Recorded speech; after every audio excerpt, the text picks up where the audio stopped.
ආයුබෝවන් සුබ දවසක් හැමෝටම. ඔන්න අදත් මම ඔයාලට වීඩියෝ එකක් කරන් ආවා.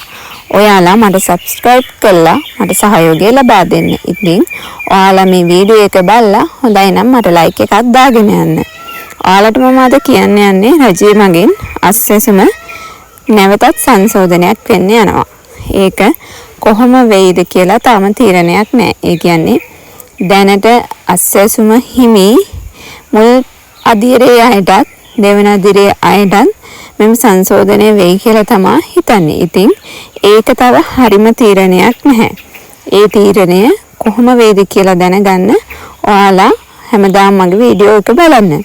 ඉතින් ඔයාලට මේ හරියටම සංශෝධනය වුණාට පස්සේ මම ඔයාලට මේ ගැන වීඩියෝ එකක් ගේන්නම්. මොකද තාම යන්නේ මෙම දීමනා 2500 5000 10,000 ඒ වගේම 17,500. ඉතින් ඒවා කොහොම සංශෝධනය වෙයිද එක්ක කපා හරියද කියන්න හරියටම ඔයාලට දැනගන්න පුළුවන් තව සතියක් විතර යද්දී. ඉතින් මේවා රජයේ මගින් දෙන තීරණ. ඉතින් ඒවා අපි පිළිපදින්න වෙනවා. මොකද ඒවා වෙනස් කරන්න අපිට අයිතියක් නැහැ. මේවා සේරම ප්‍රාදේශීය ලේකම් කාර්යාලය හරහා තමයි මේක සිදු වෙන්නේ. ඉතින් ඒවා ගැන දැනුවත් වෙලා ඔයාලා පොඩ්ඩක් හොයලා බලලා කටයුතු කරන්න. ඒ වගේම දැන් ඔයාලට අලුත් අවුරුදු බඩුමල්ල අඩු ආදායම්ලාභී පවුල් සඳහාද හිමි වෙයි කියලා හිතනවා. ඒ කියන්නේ අස්වැසුම නැති අඩු ආදාය හඳුනාගත් අඩු ආදායම්ලාභී පවුල් වලටද මෙම අස්වැසුම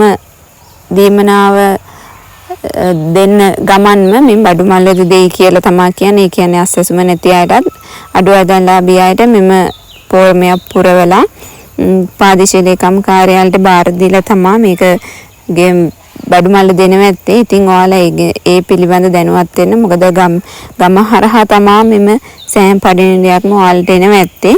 ඒවා චුට්ටක් ඔයාලගේ ප්‍රාදේශීය ලේකම් කාර්යාලයට අයත් ඔයාලේ ගමේ තියෙන එම කාර්යාලය හරහා ඔයාලට දැනුවත් කරයි. මොකද ඒවා වෙන්නේ ගමේ සමුද්‍රි සංවර්ධන නිලධාරීතුමා හරහා ඒව ගැන චුට්ටක් හොයලා බලලා ඒ ගැන අවධානය යොමු කරන්න. මොකද මේවා ගැන නිසි තීරණ තව රජයේ මගින් දීලා නැහැ. ඔයාලා බඩුමල්ල නම් අනිවාර්යයෙන්ම ලැබෙයි. ඒ වගේම අස්වැසුම දීමනාව නම් මාසෙ මුල් සතිය වෙද්දිම ලැබෙයි කියලා තමයි කියන්නේ. ඉතින් ඒ තොරතුරු හැම දෙයක්ම මම ඔයාලට වීඩියෝ එකකින් ගේන්නම්.